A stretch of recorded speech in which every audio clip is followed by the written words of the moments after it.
오늘은 다른 날도 특별한 주일이지만 오늘은 또 특별히 아주 특별한 주일입니다. 하나님께서 우리를 예배의 자리로 초청해 주셨습니다. 뿐만 아니라 지난 3개월 동안 초청될 새 가족을 위해서 마음을 두고 기도하며 우리가 여기까지 달려왔습니다. 오늘 주일 예배에 함께 예배하는 모든 새 가족들 위해 하나님께서 은혜를 부어주시고 또 마음을 열어주시기를 간절히 구합니다. 우리 인생은 누구나 새로운 시작을 갈망합니다. 우리의 삶 속에서 실수와 상처들이 있고 또 나의 과거를 후회하며 우리의 삶을 돌아보며 다시 시작하기를 원하는 것이죠. 내가 왜 그랬을까? 시간을 다시 되돌릴 수만 있다면 얼마나 좋을까? 나 다시 돌아갈래. 그런 생각을 할 때가 있죠. 시간을 되돌리고 싶고 다시 출발하고 싶은 마음입니다. 이전에 윈도우 컴퓨터를 사용할 때 전원 버튼을 켜고 기다리면 그 화면에 새로운 시작이라는 글자가 떴었습니다. 아주 오래전이죠. 그러면 단지 5글자 새로운 시작이 뜨는데도 이 5글자가 제 마음을 설레게 했습니다. 새로운 마음으로 일을 시작하게 되는 것이죠. 그러다가 컴퓨터가 어느새 또 느려진다고 생각되면 하드 드라이브를 전체를 다 삭제를 합니다. 그리고 운영체제를 다시 설치를 하죠. 그러면 처음 샀던 그대로 돌아갑니다. 느렸던 컴퓨터가 어느새 빠릿빠릿한 컴퓨터로 바뀌게 되는 것이죠. 기계는 그렇습니다. 기계는 다시 껐다가 켜면 됩니다. 그래도 어려우면 삭제했다가 다시 설치하면 되는 것이 기계이죠. 그러나 우리 인생은 그렇게 되지 않습니다. 마음의 기억으로 기록되어 있습니다. 지난 삶의 과오가 쓴 뿌리처럼 기억과 죄책으로 결과로 여전히 남아있는 것이죠. 이 세상은, 이 땅 위에서는 우리의 삶은 진정한 새 출발을 보장해 주지는 않습니다. 그렇지만 오늘 성경 말씀, 우리가 읽은 성경 말씀은 말씀하고 있습니다. 누구든지 그리스도 안에 있으면 새로운 피조물이라. 이전 것은 지나갔으니 보라 새 것이 되었도다. 선포하고 있습니다. 예수님을 믿는 순간 우리가 주 예수 그리스도로 말미암아 하나님은 우리를 새롭게 만드십니다. 빚으시는 것이죠. 오늘 우리가 새롭게 되었고 새로운 피조물로 여기 예배의 자리에 나와 있습니다. 오늘 아주 특별한 초대 주일을 맞이해서 우리를 이미 새로운 삶으로 초대하시며 우리를 새롭게 하신 그 하나님의 은혜를 다시 한번 우리가 기억하고 그 은혜를 우리 함께 초대되신 분들과 나눌 수 있는 기쁨의 주일이 되기를 간절히 바랍니다. 자, 오늘 말씀은 우리가 암송으로도 자주 외웠던 말씀이죠. 이 말씀은 우리가 예수님을 믿을 때에 우리의 삶에 어떤 놀라운 일이 일어나는가 선포하듯이 전하고 있습니다. 먼저 첫째로 예수님을 믿으면 누구든지 변화된다는 것입니다. 17절 말씀, 그런즉 누구든지 새로운 피조물이라 라고 말씀하고 있죠. 오늘 그리스도 안에 계시는 여기 모든 성도님들 새로운 피조물로 이미 변화되신 줄로 믿습니다. 먼저 여기 누구든지라는 표현은 이 세상의 모든 사람들이죠.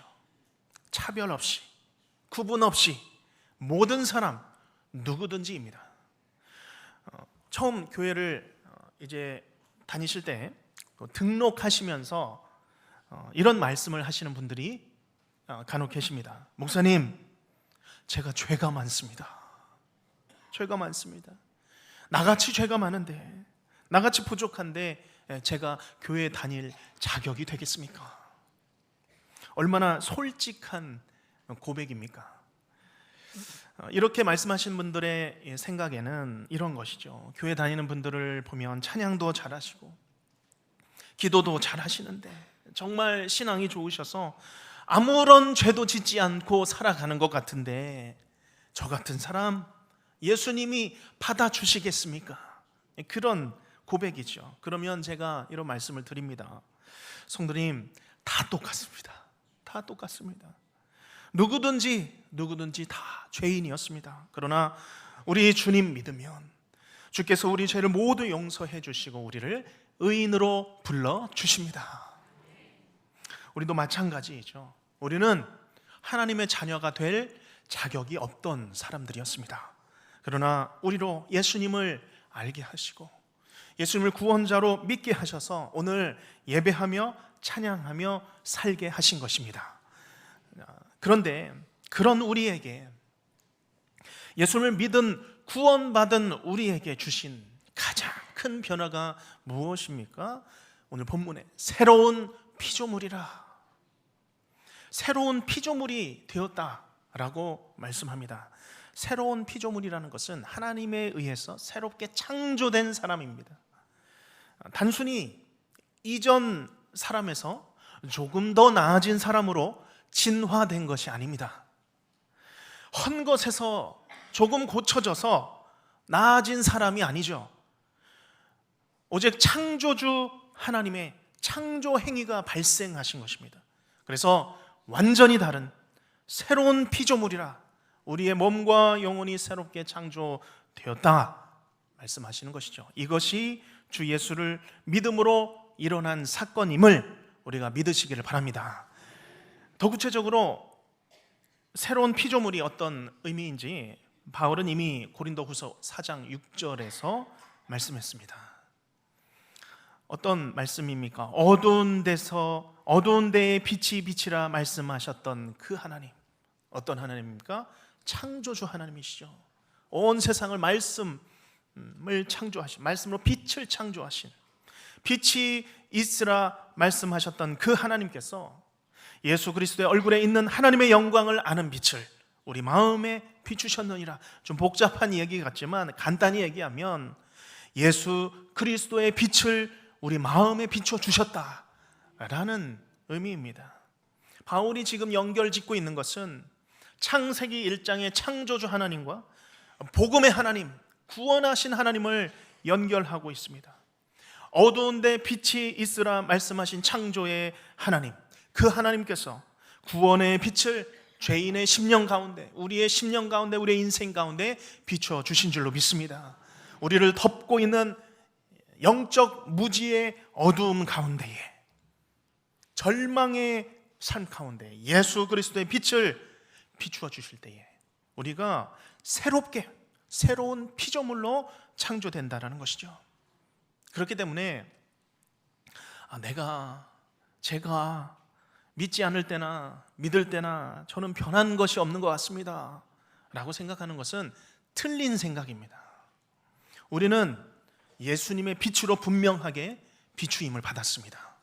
예수님을 구원자로 믿는 모든 심령은 예수님의 빛으로 비추임을 받으신 것이죠. 오늘 말씀은 분명하게 너희가 예수 안에 있으면 예수의 빛을 비추임을 받았다, 나의 모든 죄가 다 깨끗하게 해결이 되었다, 새로운 피조물이 되었다 라고 하는 사실을 아주 강력하게 한 구절로 선포하고 있는 것이죠. 그 증거가 무엇입니까? 바로 이 예배 시간입니다. 여기 계신 분들 중에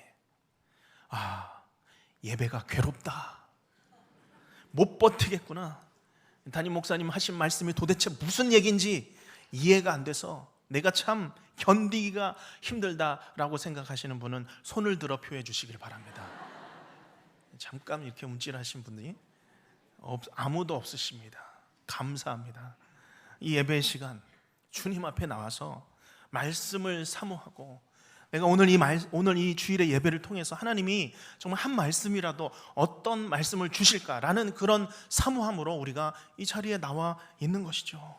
그렇게 듣고자 하는 것, 경청하는 것, 우리의 가장 달라진 삶입니다. 새로운 피조물이 되지 않으면 말씀 듣지 못합니다. 이 시간 견디지 못하는 것이죠. 요즘 날씨가 따뜻해지면서 다시 보게 되는 장면이 있습니다. 주일 아침이면 믿지 않는 분들에게는 오늘은 쉬는 날이죠. 노는 날입니다. 놀러 가는 날입니다. 안개가 깔리는 새벽에 교회 앞 계양대로에 빨강, 파랑, 노랑 관광버스들이 여기저기 서 있습니다. 줄을 지어 있는 것이죠. 어디로 갑니까? 도대체 어디로 그렇게 주일이면, 쉬는 날이면 떠나야 합니까? 산으로, 들로, 바다로 내 인생 즐기기 위해서 내가 바라던 대로 내 마지막 힘이 닿는 데까지 등산 가방 메고 나는 가리라. 산을 향해 가리라. 그러나 그것이 진짜 쉼입니까? 우리는 오직 주 예수 그리스도 안에 진정한 쉼과 자유가 있음을 믿으시길 바랍니다. 그것을 우리가 믿습니다. 그것이 변화된 성도들의 마음이죠. 우리의 인생의 목적은 완전히 바뀌었습니다. 하나님을 즐거워하고 하나님을 영화롭게 하고 하나님의 영광을 위하여 모든 영광 하나님께 돌리며 살아가는 이것이 완전히 변화된 우리의 인생의 목적인 줄로 믿습니다. 항상 신선하신 주님의 숨결을, 산 정상에서의 그 신선한 바람이 아니라 신선한 주님의 숨결을 이 예배당 안에서 주님을 섬기는 가운데 맛보시기를 축복합니다. 성령의 뜨거운 그 불길 같은 음성과 성령 하나님의 감화 감동 역사하심이 우리 예배 가운데 주님을 섬기는 가운데 나타나기를 바라며 함께 주님을 찬양하는 일에 힘쓰시는 성도님들 되시기를 간절히 바랍니다. 이어서 오늘 후반절 말씀은 또한 매우 짧으면서도 강력한 말씀으로 선포하고 있습니다. 무엇입니까? 이전 것은 다 지나갔다입니다. 지금 우리의 삶에 변화된 것, 이제는 새 것이 되었다 선포하고 있는 것이죠. 우리 17절 말씀을 다시 한번 읽어보겠습니다. 시작.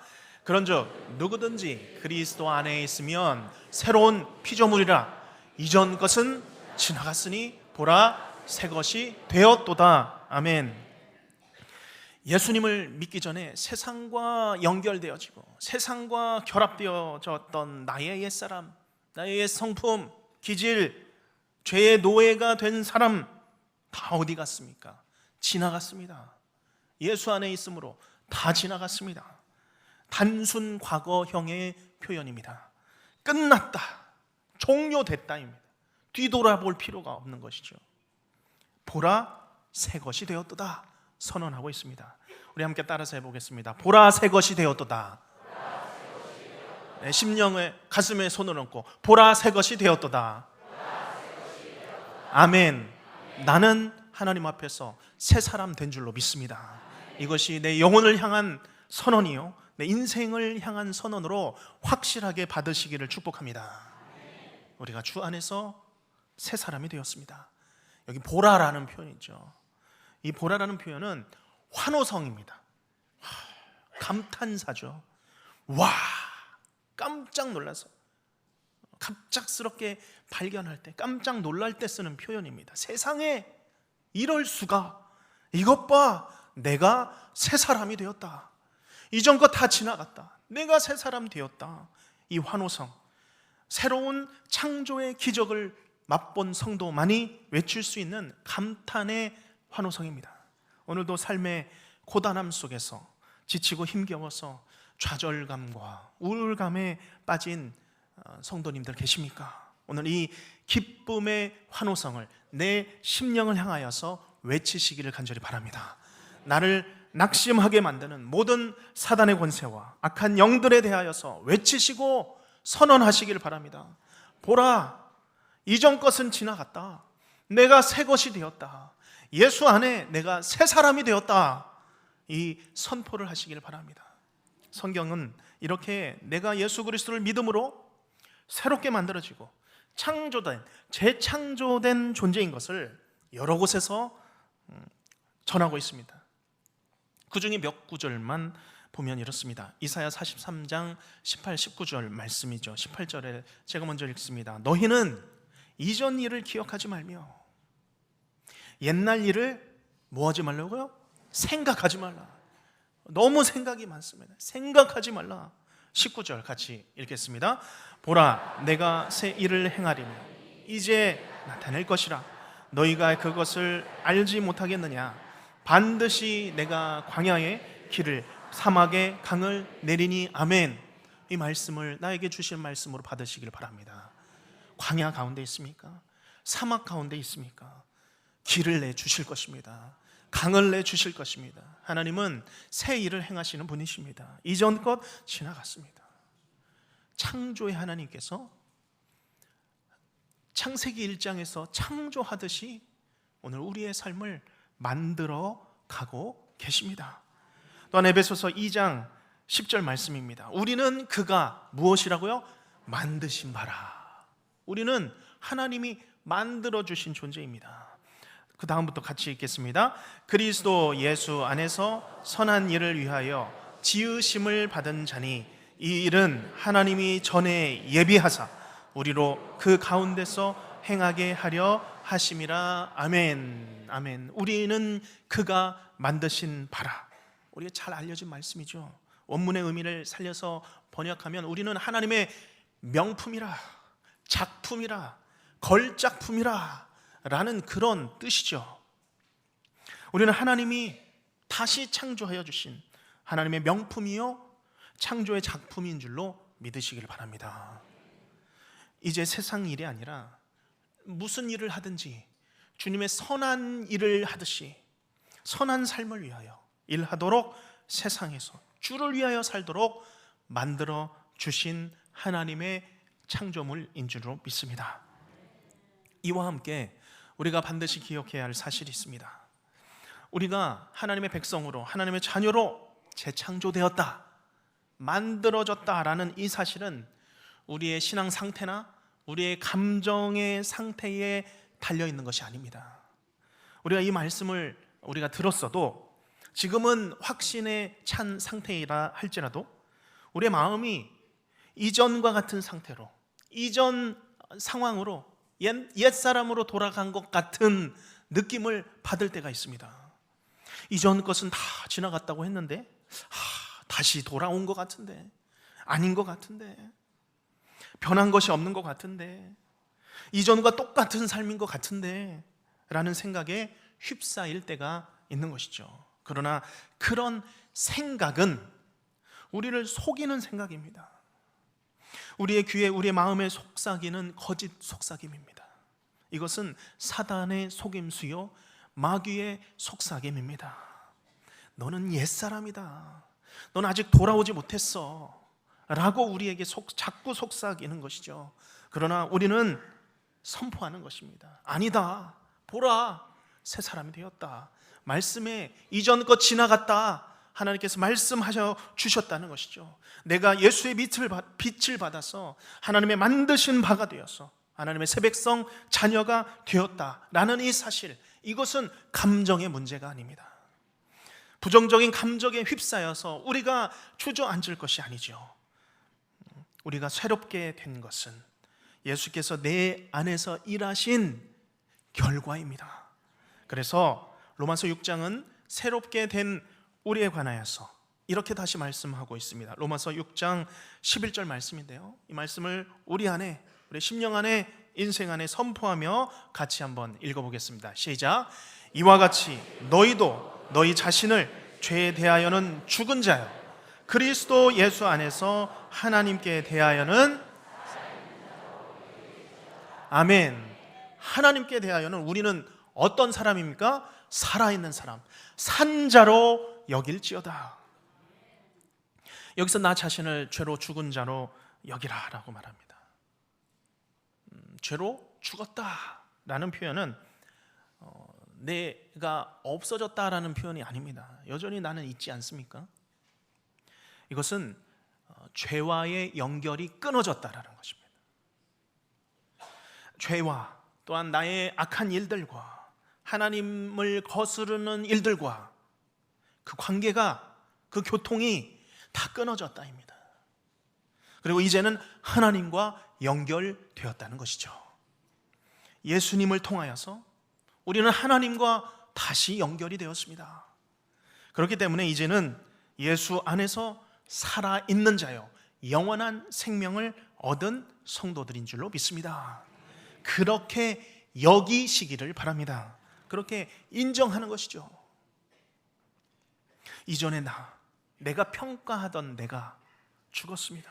이기적이 못되고 다른 사람들이 나를 평가하던 나 다 죽었습니다. 십자가에서 죽었습니다. 그리고 나는 분명히 예수와 함께, 예수님과 함께 다시 살아났습니다. 새 사람이 된 것이죠. 예수님과 이어진 사람이 되었습니다. 오늘 이러한 새로운 선언이 아주 특별한 주일의 예배를 통하여 우리의 신앙 가운데 다시 깊게 새겨지는 시간이 되시기를 간절히 바랍니다. 자, 그러면 우리가 예수님을 믿음으로 우리의 신분이 변화되었다면 이제 우리는 어떻게 살아가야 하겠습니까? 이것을 갈라디아서 2장 20절 말씀은 한 구절로 정리해 주고 있습니다. 제가 먼저 읽겠습니다. 내가 그리스도와 함께 십자가에 못 박혔나니, 죄와 완전히 끊어진 것이죠. 나의 옛사람 못 박혔습니다. 죽었습니다. 그런즉 이제는 내가 사는 것이 아니요 오직 내 안에 누가 사십니까? 그리스도께서 사시는 것이라. 우리 안에 그리스도께서 사십니다. 이제부터 같이 읽겠습니다. 이제 내가 육체 가운데 사는 것은 나를 사랑하사 나를 위하여 자기 자신을 버리신 하나님의 아들을 믿는 믿음 안에서 사는 것이라. 아멘. 예수님을 믿는 순간 달라지는 것이 있습니다. 첫째는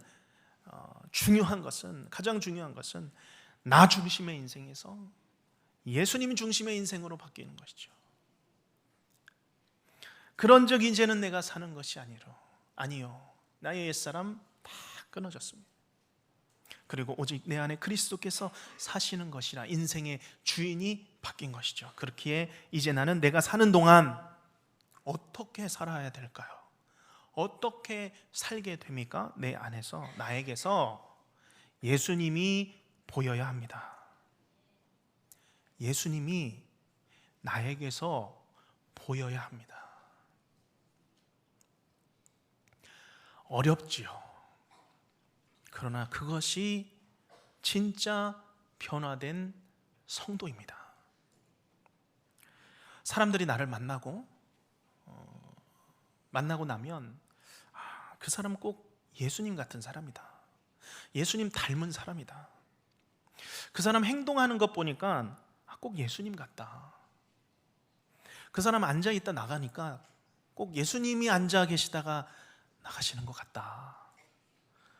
이런, 참 쉽지는 않겠지만 이런 삶을 소망하시기를 바랍니다.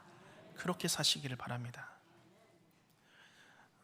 목사님들은 어디를 가면 다 티가 납니다. 왜 그런지 모르겠는데 어디 한적한 카페에 가 있으면 저기 앉아있는 분이 목사님들 같은 분들이 있습니다. 그러면 가만히 이렇게 귀를 기울여 보면 교회 얘기하고 집사님, 권사님 이렇게 얘기하는 게 들립니다. 아, 목사님 맞구나. 지난 전교인 전도일 때 교대역 부근에서 한 젊은 청년을 만났습니다.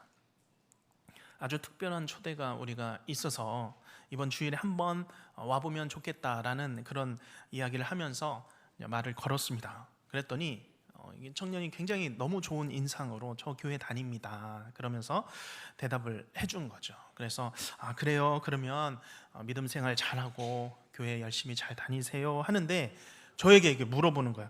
목사님이세요? 아는 거죠. 그래서 반갑게 네, 여기 계산교회 담임 목사입니다. 그러니까 깜짝 놀라더라고요. 인사를 하고 헤어졌습니다. 우리가 한 번쯤은 장로님이세요, 권사님이세요, 집사님이세요, 그럴 줄 알았습니다. 우리 한 번쯤은 들어보셨을 줄로 압니다. 그 자체로는 참 너무 좋은 표현이죠. 자, 그런데 이런 표현은 어떤가요? 예수님이세요. 우리 양옆을 바라보며 말씀하겠습니다. 예수님이세요. 당신에게서 예수님이 보입니다. 당황하셨습니다. 당황하셨죠. 네. 우리 안에서 참 이게 참 우리의 소망이 되면 좋겠습니다. 내 안에서 예수님이 보이는 삶이 되게 하여 주시옵소서. 왜 그렇겠습니까? 내 안에 예수님이 살고 계시기 때문입니다. 항상 떠나지 않고 예수님이 내 안에 계시기 때문입니다. 우리를 영원한 사망과 또 죽음의 절망 가운데서 건져내신 예수 그리스도, 나를 사랑하셔서 자신을 버리신 예수 그리스도께서 이제는 내 안에 사십니다. 거하십니다. 그 예수님을 믿음으로 우리가 진짜로 변화된 삶을 사시기를 주님의 이름으로 축원합니다. 아주 오래전에 예수님을 믿고 변화된 한 사람을 소개하며 설교를 마치고자 합니다. 1797년 런던이라는 도시에 에드워드 모트라는 목수 한 사람이 있었습니다. 이 사람은 굉장히 가난한 어린 시절을 살았습니다. 학교도 제대로 다니지 못했고 또 사춘기 시절에 반항심에 못 이겨서 16살에 집을 뛰쳐나와 거리를 배회하며 살았습니다. 손재주가 있었기에 어느 가구 공장 주인과 연결이 되어서 열심히 일하며 그때부터 살았습니다. 그런데 늘 자신에 대한 그런 열등의식과 또 반항심에 사로잡혀 살았던 것이죠. 내가 겨우 이런 공장에서 망치를 두드리며 일하며 살아가야 하는가? 다른 사람들과 비교하며 왜 나에게 주어진 삶은 이런 삶인가? 한탄과 원망과 불평이 가득한 그런 삶을 살았습니다. 그러던 그가 가구 공장의 권유로, 공장 주인의 권유로 한 교회에 가게 되었습니다. 그날 강단에서는 요한복음 3장 니고데모 말씀 가지고 거듭남에 관한 그런 설교를 목사님이 하고 있었던 것이죠. 영원하고 완전한 행복을 원한다면 하나님을 주인으로 삼으라, 거듭나라, 그렇게 전하는 메시지였습니다. 그런데 그때에 이 말씀이 이 소년의 마음을 두드린 것입니다. 그리고 이 소년은 처음으로 기도합니다. 하나님, 잘못했어요. 그렇지만 저는 행복해지고 싶어요. 하나님, 저를 변화시켜 주세요. 저를 거듭나게 해주세요. 이렇게 성령께서 그 마음의 문을 열어주셨고 기도의 문을 열어주셨고 예수 그리스도를 영접하고 그가 거듭나게 되었습니다. 그렇게 거듭난 에드워드 모트는 그의 일기장에 이렇게 기록하고 있습니다. 내 망치는 이제 노래하기 시작했다. 그 전에는 그저 두드리던 망치죠. 그러나 내 망치는 이제 노래하기 시작했다. 내 망치는 이제 춤을 춘다. 그리고 내 눈동자는 생기가 돌고 내 마음속에는 생수가 솟는다. 예수님이 내 마음에 오셨기 때문이다. 나는 새롭게 거듭났다. 이제 그는 불행한 목공이 아니라 행복한 목공이 된 것이죠. 점점 목공의 일이 잘 되면서 한 목공소를 자기의 소유로 갖게 되었고 그 목공소가 또 번창하게 됩니다. 그리고 어느 날 공장 뒤편에 있는 언덕에 큰 바위, 단단한 큰 바위 위에 올라가 아래를 내려다 보았습니다. 그리고 그때 반석처럼 변함없으신 주님을 생각하며 그가 소리친 것입니다. 굳건한 반석이신 그리스도 위에 내가 서리니 다른 모든 터는 가라앉은 모래니라. 이 고백은 그 고백대로 찬송이 되었는데 가사가 이렇습니다. 나의 소망은 오직 그리스도의 보혈과 의로움의 기초를 두고 있도다.